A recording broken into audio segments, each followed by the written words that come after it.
All right, y'all get some voiceover because I guess our audio didn't work. Just real quick, this is our final long run. It's supposed to be 22 miles. I don't remember what else I said, so this is basically what you get: 22 miles at an 11-minute pace. We're doing the park loop because Stacy believes that possibly the last 2 weeks where we did long runs and with an unknown path, that it might have actually been detrimental to her with the unknown hills, not knowing where to stop for bathrooms, etc. So we're back to a route we know. We basically can run with our eyes closed. We know exactly what to pick or expect with the incline, decline, all that. So the hope is that this goes smoother. That's it.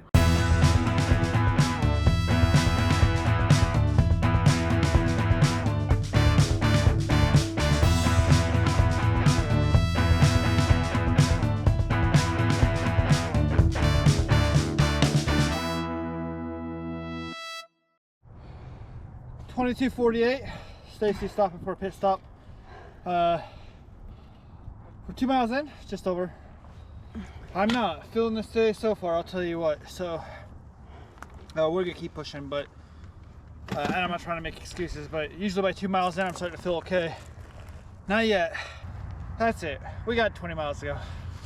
Yeah, 20 miles.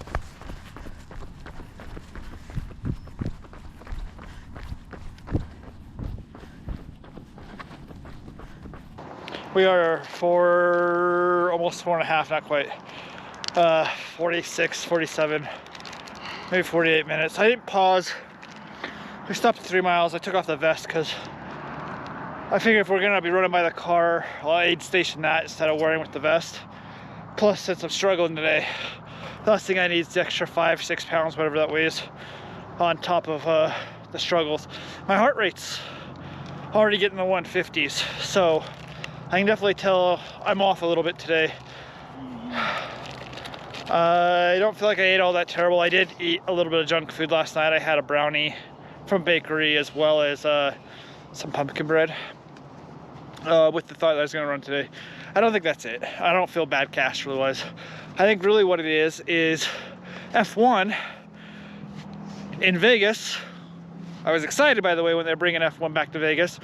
Decides that they're gonna run that race and qualifying at a time that works for nobody in the freaking world, and they're gonna do it at midnight basically, or I think it's 11 o'clock is qualifying first, so up to like 1:15 or 12:15, 12:30, just watching qualifying.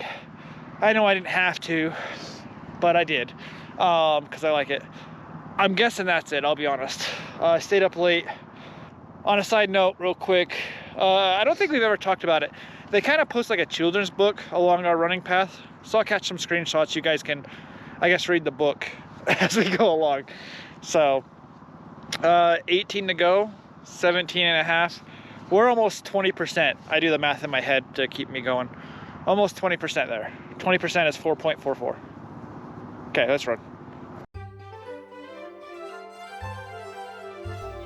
Hide and Seek, Nuts to Eat. Words by Tracy Seagold. Pictures by Nancy Loshnikov. Brr, it's getting colder now. My coat begins to grow. Time to start my winter stash before the freezing snow. All my friends like stealing food, which isn't very kind. I'll be smart and hide a ton for us to seek and find. Sniff, I snag some acorns. Yum! Then stash them in the ground. Next comes spinning maple seeds. I pounce, I leap, I bound. Whizzing round a tall tree trunk, I'm fast and fab and fleet. Quick, I grab a hazelnut while hanging from my feet. When I'm hungry, I dig up some tulip bulbs to munch. Chew 'em, crunch 'em, hide a bunch to save for winter lunch. Eeh! A dog! I dash away. He barks as up I flee. You can't catch me from down there, I chirp at him with glee. Out of reach, a tempting prize, a juicy berry clump. I'm a brave and daring squirrel, so with a squeal, I jump. Yikes! I fell, but that's okay. A tumble won't stop me. Balanced with my bushy tail, This time I reach the tree. Bird seeds are my favorite snack, but then I freeze. A finch! Birds need food for winter too, so I'll only take a pinch.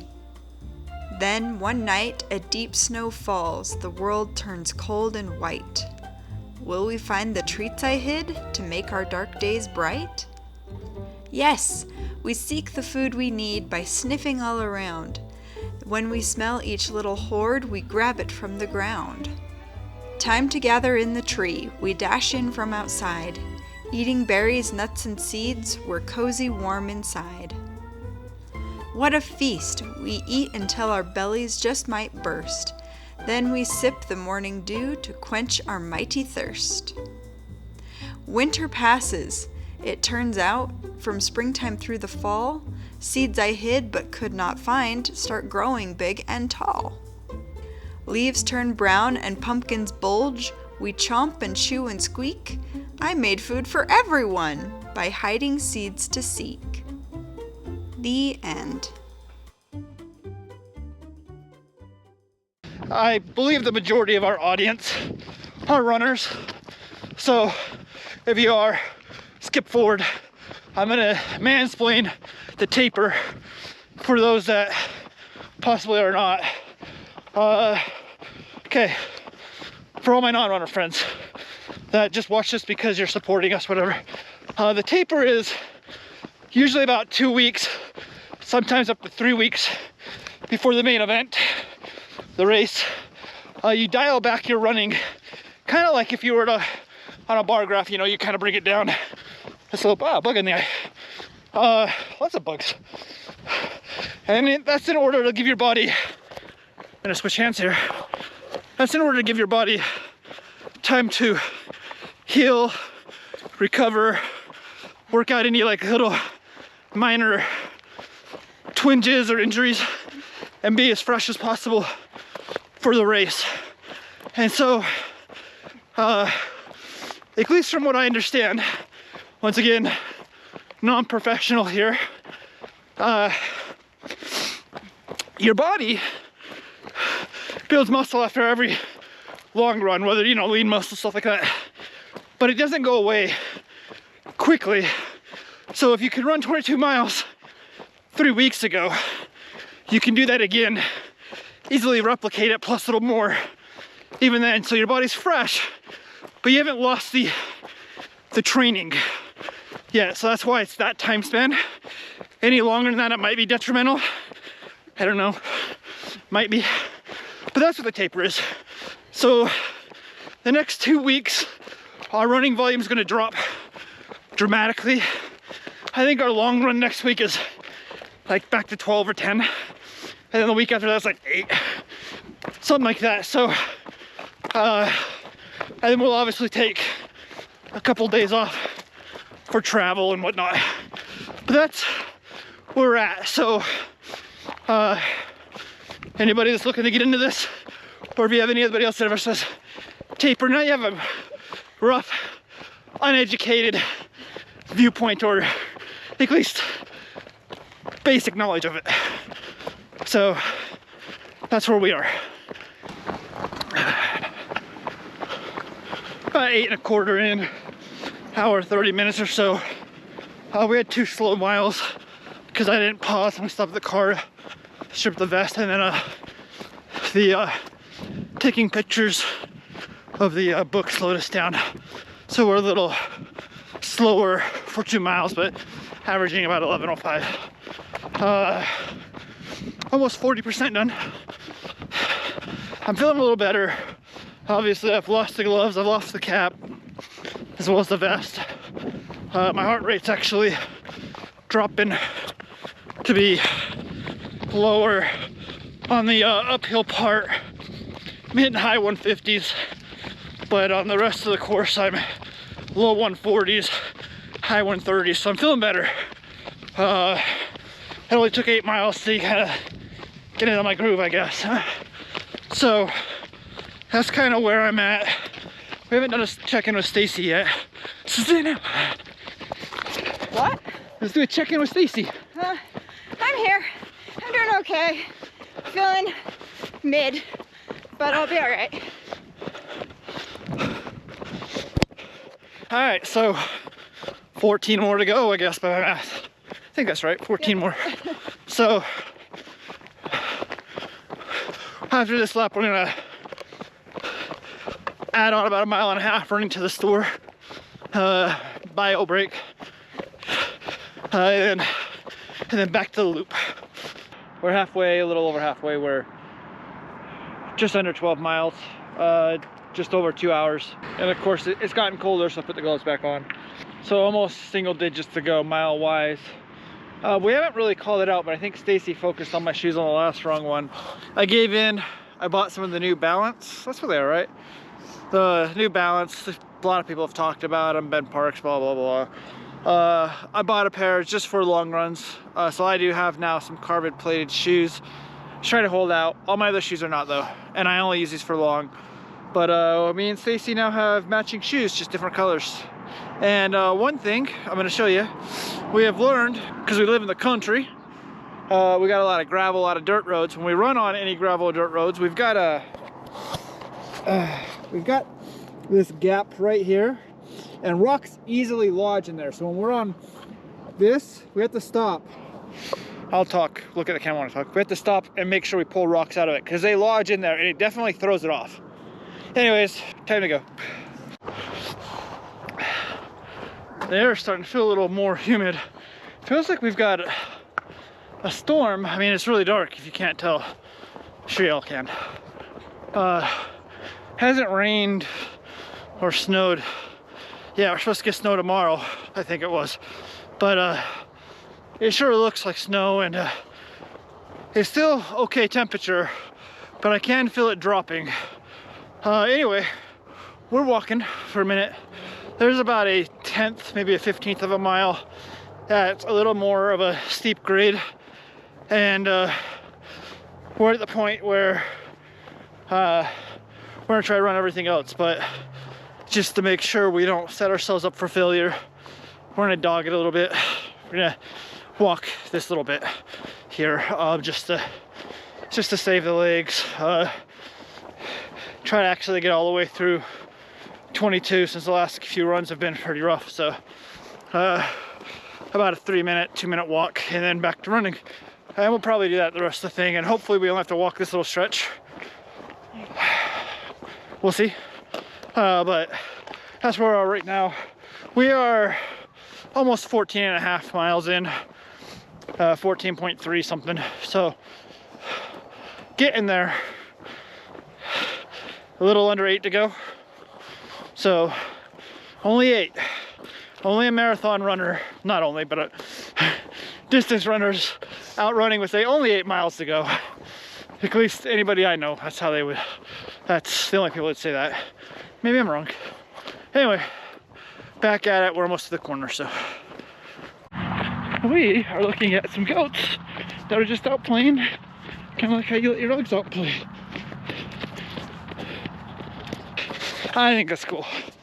Only in the country. Maybe not only in the country, but yeah. Yeah, it's cool. We just think it was really cool. It's like just following around like a dog or a pet. Yeah.